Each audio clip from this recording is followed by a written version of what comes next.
You're watching Rules of the Game with Bill Krug, brought to you by these fine sponsors.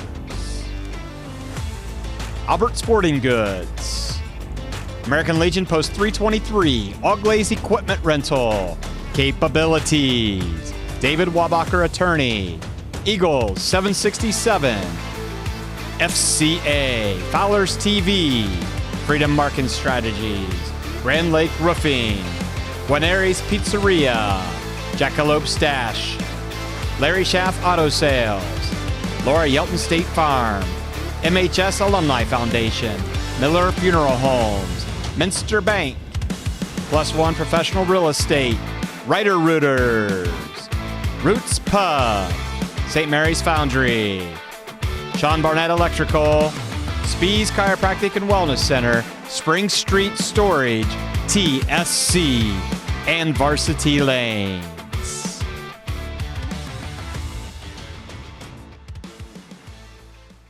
Hello, everyone, and welcome to Rules of the Game with Bill Krug. I'm your host, Zach Farrell. Each week, we bring local official Bill Krug into the locker room here, and we look at some clips from the previous week's game. This week, we've got 13 clips from the St. Mary's victory over Ottawa Glandorf. Bill, thanks for being here. Thanks for having me, Zach. Bill, I wanted to start out with something first. We had a viewer submitted a question, so let me read it here for a second.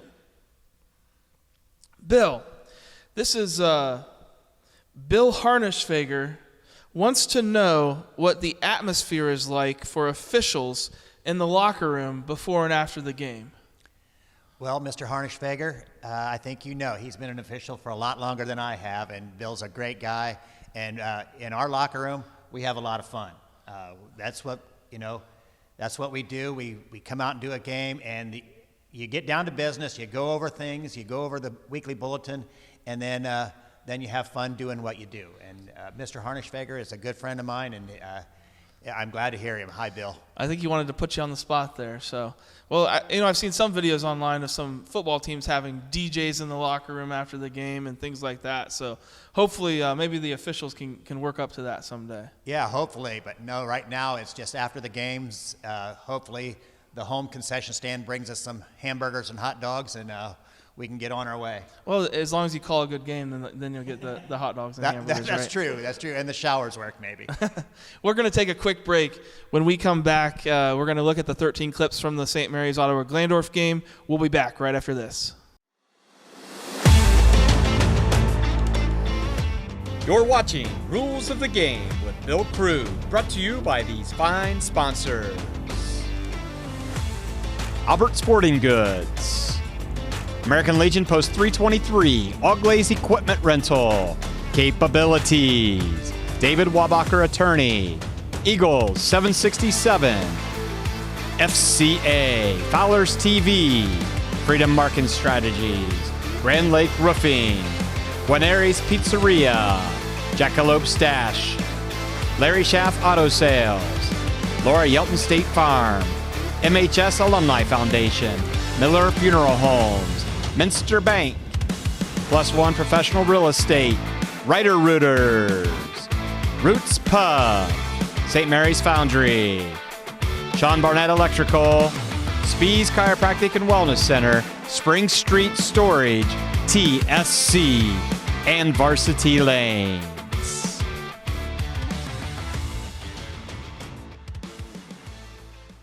And we're back with Rules of the Game. Thank you to our sponsors. We wouldn't be able to bring you these shows without them. Let's jump right in, Bill. This first one was early in the game. St. Mary's scored on the opening kickoff. And when they went to kick an extra point, as you can see, if everybody wants to count on their screen, there are 12 Ottawa Glandorf players.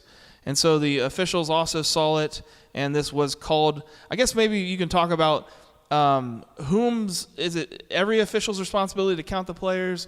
Do they listen to the coaches saying, hey, I think there's too many out there? Or how does that get caught?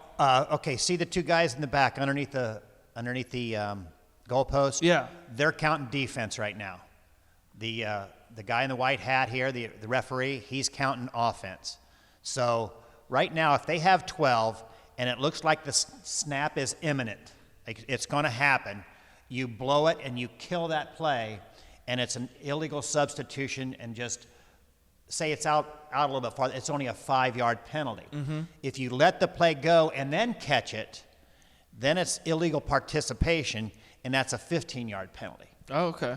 So the back judge counts the defense, the referee and the umpire count the offense, and then usually whoever's on, say, the St. Mary's sideline will be watching 3 guys go out, 3 guys come in, and whoever's on the Ottawa Glandorf side, he's watching. So they help too, but it's the back judge's job to count the defense and the referee and umpire's job to count the offense. Well, the penalty moved St. Mary's much closer to the goal line, and they were able to score a 2-point conversion from it. So it was a big play, and also almost really cost OG the game, because at the end it became a close game. So very interesting. This next play was an illegal. This is interesting. There were 2 penalties on the play. So you can see right at the snap, the line judge called an illegal shift, and then as the play developed, the back judge called illegal man downfield. So it was a 4th down. So St. Mary's ended up declining it, but there were two calls there: illegal shift and illegal man downfield. I was wondering. I watched this several times last night. I don't see the illegal shift as much. And I don't know if it's maybe the wide receiver on the bottom out of the. Yeah. Okay, I seen it. Okay, watch, replay that again. And the wide out clear up at the top. He's not set yet while this guy starts in motion. Gotcha. You have 2 in motion at the same time. So the wide receiver is still walking at the top there. He's 17, the one that got the illegal shift. Yeah. And that running back in the backfield moved as well. Yeah. And then the umpire drops his flag there, because he's got a lineman downfield, and the ball went beyond the line of scrimmage. So. And they're given some leeway, but not that far down the field. So. Right. He gets 3 yards. This next play was St. Mary's quarterback, bad snap. He kind of throws it away right there. I thought it could have been called grounding, but nothing was called. Well, like I think a couple weeks ago we talked about it. If he gets laterally out of that free blocking zone, which I think right there he would have been, and then he passes the ball beyond the line of scrimmage when nobody else is in the area, he's good there. Or if someone would be in the area, he would be good. And then the only other thing would be if he's the only one to have the ball. I mean, he can't give it to a running back and then they throw it away. So the bad snap actually might have helped him with as far as getting outside of that laterally outside of that free blocking zone. Yeah, is what saved him. Gotcha. This next play was a punt later in the first half from the St. Mary's. Owen Ott, number 44, at the end here, sort of touches the returner. Doesn't hit him hard, but it was a fair catch called. I guess what I wanted to know is, does any kind of touching, can that be called with catch interference, or does it have to be a solid hit? Or well, no, it doesn't have to be a solid hit, but you have to give the receiver there the opportunity to make a play on the ball, and he did. And he was look right there. He was trying to get out of his way, and he just put his hand up. He didn't shove him. If he would have shoved him, yeah, they could have got him. But since he had his the fair catch signal up. And high school has no 3-yard halo or 2-yard halo or anything like that, right? It's just that you have to give him the opportunity to catch the ball. Okay. Well, this next play was an interception from St. Mary's. And as the St. Mary's defender was going to the ground, the OG wide receiver tried to grab the ball from him. So just wanted to know your thoughts of, was it fully an interception, or did the what's the official looking at there? They did call it an interception. Yeah, I think he's looking at who had control of it when it went to the ground. Now, if they both have control of it when they go to the ground, it's going to be, if it's dual possession, the offense is going to keep the ball. But I think that's pretty obvious that the defender had control of it. Look at the offensive guy over his back trying to, stay with it. I think they made a good call there. I think that was an interception. And so the defender had control, went to the ground, and then the offensive guy tried to pull it out. Yeah, that's what it looks like. This next play was just a simple false start from St. Mary's. Just thought we'd include it in case some of the some of the St. Mary's fans didn't see it, but Trey Moore at the bottom of your screen, I think he's going to get a pass here, so he's actually probably a little excited. But number 4, you can see just a little hitch right there. There it is. Yep, he did. And, everybody's usually has their eyes on that football, and they're watching that line of scrimmage, and a lot of people don't catch that wide guy out like that. But if you watch him there, he does. He hitches, and there it is, and that's a false start. Just a little stutter step there. This next was a offensive pass interference call against OG. So if you look at the top of your screen, there's 2 receivers there, and the pass goes out that way, and you can see one receiver sort of hit the defensive back there, right at the line of scrimmage. Were you able to see that? Yeah, I did see that. So I guess I hear that called as like a pick play or something like that. Is that what they're looking at? Oh, it's not. Well, it's a pick play, but he's actually blocking down the field. He's blocking downfield. See that? And the ball is thrown beyond the line of scrimmage, and that's that's offensive pass interference. You can't block downfield when the ball's in the air. Yeah, I guess he didn't. Yeah, pick play would just be kind of a rub off or in between the Yeah. routes. He actually turned and blocked the Yeah, guy. he actually was blocking. Yep. He's got to wait till that's either caught or do it far. Well, I guess if he does that before the pass is out, is that? Yeah, he can do that. Yep. Okay. But once the ball's thrown and goes beyond the line of scrimmage, it's illegal. This next play was just a false start from Ottawa Glandorf. Thought we'd include it in here. Well, they tried to do a little punt from the QB position, and you can see the receiver down here again, Same right? thing. The receiver did it. Yep. The slot guy. Yeah, I think slot receiver just got a little excited about it. And I think that drives coaches more nuts than anything because they're supposed to be watching the ball. They're not even listening to the snap count. They're watching the ball. Well, this next one came from my esteemed colleague, Joe Hurlburt.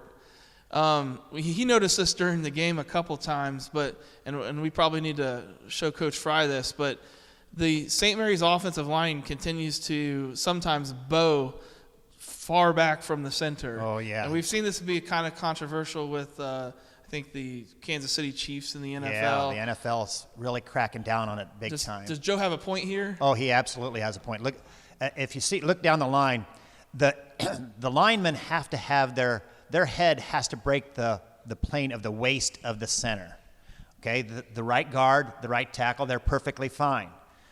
The left guard is questionable, but we're saying he's fine too. But look at the tackle then, and he's way back. There's what 1, 2, 3, 4, 5, 6 guys in the backfield there. It looks like so. Yeah, that probably should have been caught. That should have been called. Too many men in the backfield. I do know from watching the rest of the tape, it didn't happen every time and it didn't happen often, but it definitely certain times like that probably should have been caught. So, yep. Looking at this next play here. So this was a pass interference call on St. Mary's, and we've got 2 angles here. So we're going to watch this one. It's a little bit harder to see. I think it's a little bit more obvious in the second end zone view. So there was a pass interference called down the field there, about 5 yards past the first down. Let's watch the second angle, though. I think it's a little bit easier. It's going to be on the left side of the screen, right on the sidelines.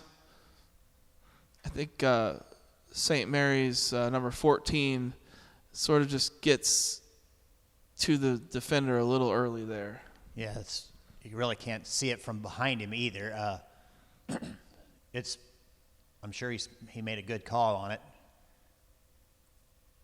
Yeah, I can't tell by that. It's when the ball's underthrown like that, though, do both defender and receiver have the right to try to come back to it and catch the ball like that? Well, no matter where the ball's thrown, the defender has every right to make a play on the ball just as much as the receiver does. So, yeah, absolutely. Yeah, and it's tough to see. It's just outside the camera there, but Yeah. there you can see it start to make contact before the ball's there, I think. Yeah. So probably good call. I mean, he's looking right where he's supposed to be with that ball going in his area there. Yeah, and they seem to be in good position for some of these calls too.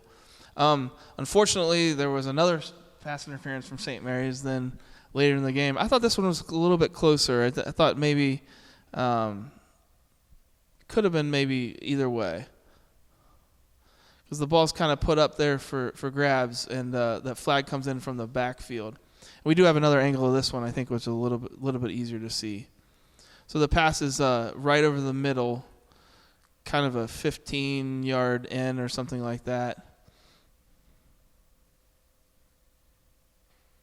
Yeah, and it comes across right there in the middle, and the pass interference is actually called on the receiver behind where the ball was going to. Well, on that play there, that ball is tipped. Watch the receiver. The receiver coming from the right side, he's coming across. He tipped it, and the receiver behind him, a little bit deeper, is the guy that gets hit. But once the ball is tipped, and it looks like the ball is going right to this guy.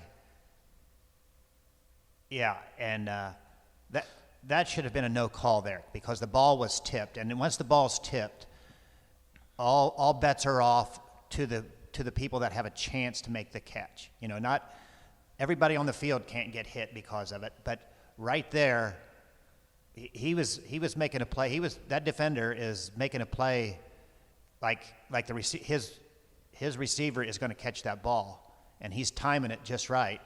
Once the ball is tipped in front of him, you know, that contact there is negated, you know. So I don't know why that one was called. So it's kind of a bang play. If it gets tipped right there, it shouldn't have been called like that, even if there was contact before Yeah. While the ball was in the air.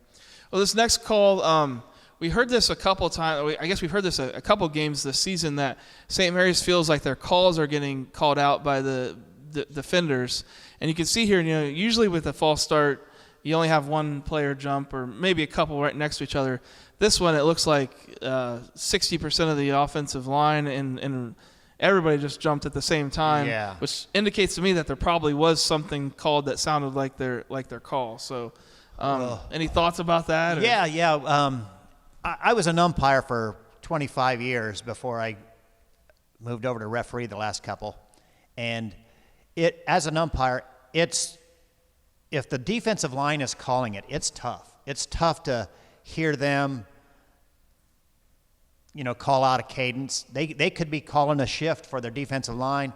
It's a little bit easier if he's right there with the linebackers, that umpire right there. Mm-hmm. And you can hear them if they're doing it. But if it's done by the defensive lineman, it's tough to call. It's tough to hear them. It's tough to know what they're saying, and that's a tough call. You can see some of the players afterwards come running back to the coaches, and they're saying, hey, they're doing something here. They're doing something here. How does a coach deal with that? Is it just communicating with the officials that we think it's happening? Yep.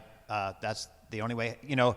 And if the defensive captains say, hey, you know, in a very nice manner, says something to the umpire, hey, they're calling our cadence, it's received a lot better than, hey, you know, screaming at the official, hey, they're calling our, you know.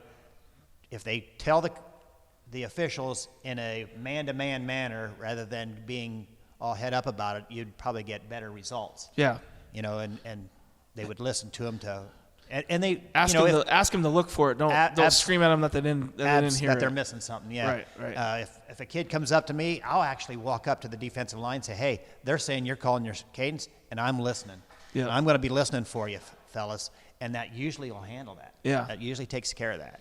We'll have to see if that comes up in any more games the rest of the year. So, this next play then is our last clip of the day, and it was probably the most controversial call. So at the end of the game, OG is driving down for a touchdown that brings them within one score.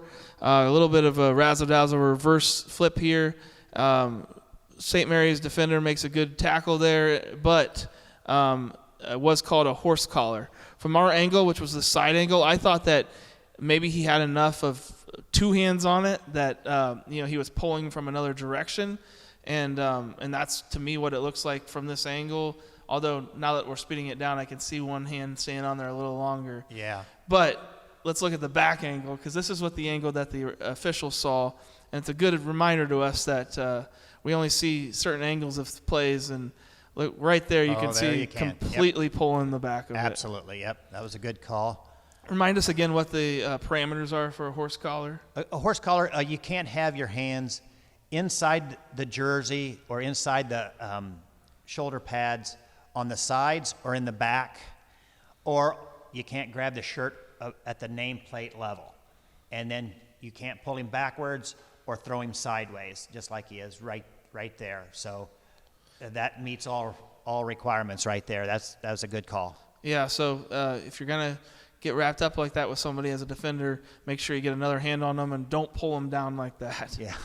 And really, he made the play. I don't think he could have. Maybe he could have thrown out of it or something like that. But I think he was pretty wrapped up. Just don't continue with the throw. So a coaching moment there. Yeah, absolutely. Well, Bill, thank you for joining me again, and thanks for everybody tuning in. Appreciate your time being here, and we'll hopefully have some more clips next week, because Rider Nation Station is traveling to Van Wert for the game. Thanks, Zach. I'm proud to be here. We'll see everybody next time. Thanks for watching another episode of Rider Nation Station. Help us help you by subscribing on YouTube or following us on Facebook.